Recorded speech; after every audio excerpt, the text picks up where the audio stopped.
Imagine this. You're lying awake at night, your mind tangled in a labyrinth of thoughts you can't escape. You replay every conversation, every touch, every word. But there's one thing that pierces through all the noise: her silence. It's the absence that stings, the quiet that haunts, the space she leaves behind that screams louder than anything she ever said. You can feel it deep within, an unsettling presence that creeps into your consciousness, even when you try to push it away. Why does silence from a woman hold such power over a man? Why does it echo through his soul like an unresolved chord? Psychologically, the answer lies in the very essence of attraction and emotional dynamics. When a woman goes silent, she isn't merely withholding words or attention. She is withdrawing a part of herself that the man has been emotionally tethered to. In Jungian terms, this silence represents the shadow of the feminine, a deep, mysterious force that exists beyond the reach of the conscious mind, both alluring and terrifying. The moment she retreats, the man is forced to confront his own emotional vulnerability, his fears of abandonment, and the deep ache of unspoken desire. This is where the dance between the conscious and unconscious minds begins. A woman's silence isn't a weapon or a game. It's a reflection of her own need for individuation, her own need to reclaim her power and her voice. And in this silence, she forces the man to reckon with his own projections, the parts of himself he has denied, hidden, or suppressed. It is in the quiet absence of her presence that he finds himself confronted with his own shadow. The male psyche, so often conditioned to seek validation and approval, finds itself perplexed and powerless in the face of this withdrawal. His mind searches for reasons, explanations, but the more he searches, the more he sinks into the murky waters of his own uncertainty. The silence becomes an echo chamber, amplifying his own insecurities. He becomes trapped in a mental loop, seeking answers to questions that remain unspoken. But there is something far deeper at play here. Her silence is not just about what she isn't saying. It is a reflection of what he refuses to acknowledge within himself. In the absence of her voice, the man is forced to face the uncomfortable truth of his own unhealed wounds. Perhaps it is a lack of self-worth, a fear of being unworthy of her love. Perhaps it is the fragile ego that constantly seeks external validation, unable to find peace within itself. In this silence, he is invited into a deeper journey of self-awareness, a journey of confronting the parts of himself that are hidden in the darkness. And here lies the paradox. As much as the silence stings, as much as it gnaws at his soul, it is the very thing that offers him an opportunity for transformation. For in facing his own emotional turmoil, in confronting his deepest fears and insecurities, he is presented with the chance for personal growth. Yet, whether he seizes it or not depends entirely on his willingness to face the truth, that true power and self-worth must come from within, not from the validation of others. He may tell himself she's being cold, distant, indifferent, but that's only a surface-level projection, an ego's desperate attempt to shield itself from the deeper wound. In truth, her silence acts as a mirror, and few men are ready to look into it without flinching. Because what they see reflected is not her absence, but their own emotional dependency, their own inability to sit in the stillness without seeking distraction or control. Her silence strips away the illusion of dominance, leaving only the raw, unfiltered truth of a man's soul laid bare. This is where ancient archetypes stir. In mythology, the feminine is not always soft and nurturing. She is also the oracle, the seer, the silent force of nature who withholds not out of cruelty, but out of a deep, sacred knowing. She is the moon goddess cloaked in shadow, the high priestess guarding the temple of self-respect. Her silence is not emptiness, it is a threshold. One must be worthy to cross it. When a woman stops explaining, stops defending, stops filling the space with soft reassurances, it is not an act of weakness. It is the moment she reclaims her sovereignty. And for the man, that is the moment of reckoning. No more chances to interrupt, to charm, to manipulate through emotional noise. There is only silence now, and in that stillness, he is left alone with his own mind. It is in that moment that the man who once held her attention realizes something profound. He never truly saw her. He saw only what she reflected back to him. She once offered warmth, attention, perhaps even adoration. But he mistook that offering for permanence, for possession. He forgot, or never understood, that true feminine energy flows, it does not freeze. And when it stops flowing toward him, the loss becomes unbearable not because she is gone, but because she awakens something in him that now lies dormant, unreachable, unattainable.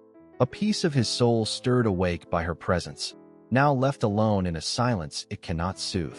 And what happens to a man who is haunted? He searches, in dreams, in memories, in other women's eyes, but none can replicate the specific resonance of the one who turned inward and left him behind. It is not her physical absence that torments him. It is the feeling of being shut out from a sanctuary he once took for granted. That is the true ghost, the knowledge that she chose silence over explanation, space over connection, self-respect over compromise. The man begins to understand that this silence was not born in a moment. It was layered, crafted, accumulated over time. Each overlooked emotion, each dismissed boundary, each moment of disregard stacked into a quiet mountain. And when she finally stopped speaking, it wasn't impulsive. It was sacred. It was the sound of a woman remembering her worth. She once gave him her voice, her laughter, her fears, her softness. She let him see her not just as woman, but as mystery in motion, a soul daring to be known.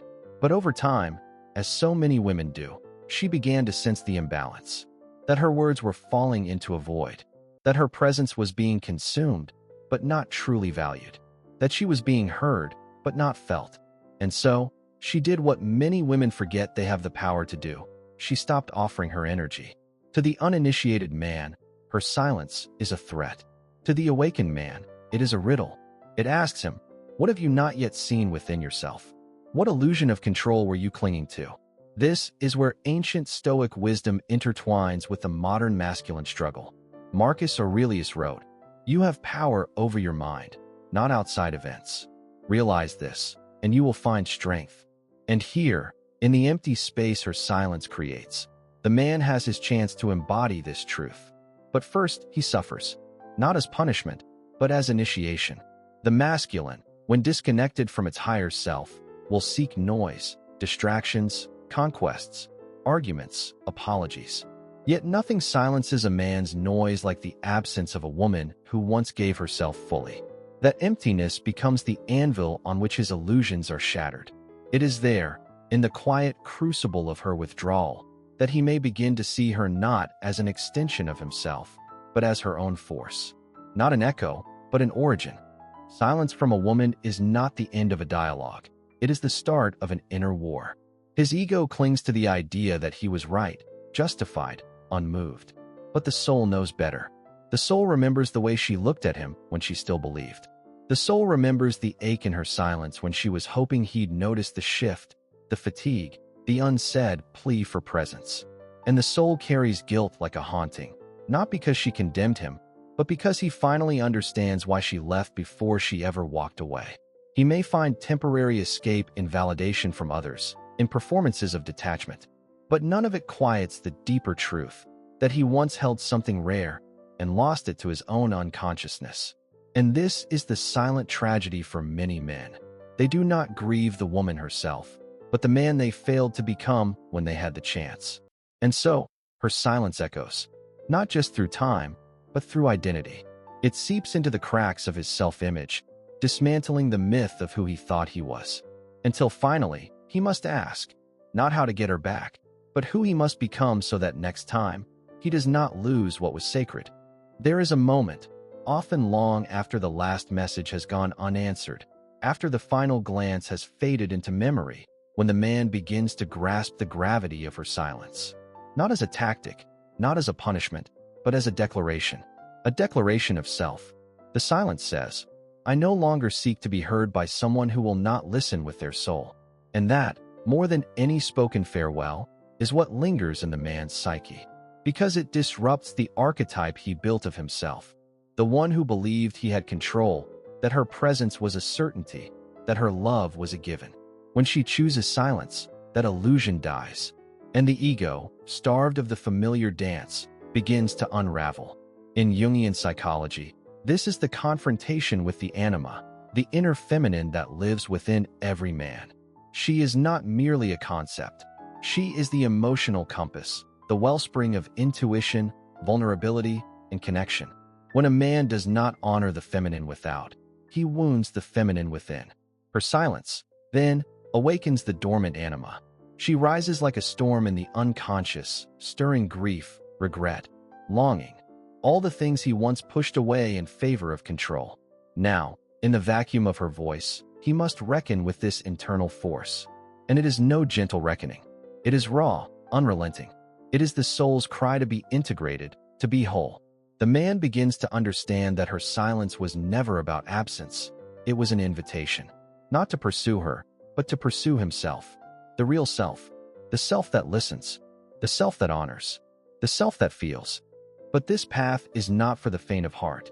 Many men will retreat here. They will label her cold, difficult, ungrateful, anything to avoid facing the part of themselves that could not meet her where she was. They will flee into distraction, into other bodies, into noise. But the ones who stay, who dare to sit with the silence, are the ones who begin the transformation. For in the absence of her voice, a new voice must be born. His own, no longer shaped by ego or fear. A voice that speaks not to dominate, but to understand. Not to possess, but to witness. Not to impress, but to connect. This is where true masculinity is forged, not in conquest, but in communion. The irony, of course, is that by the time he reaches this realization, she has long stopped needing him to. She has already moved through her own fire, through grief, through anger, through reclamation. She has done the work of disentangling her worth from his recognition. She has stopped waiting. And perhaps that is what haunts him most. Not that she is gone, but that she left without asking for him to follow.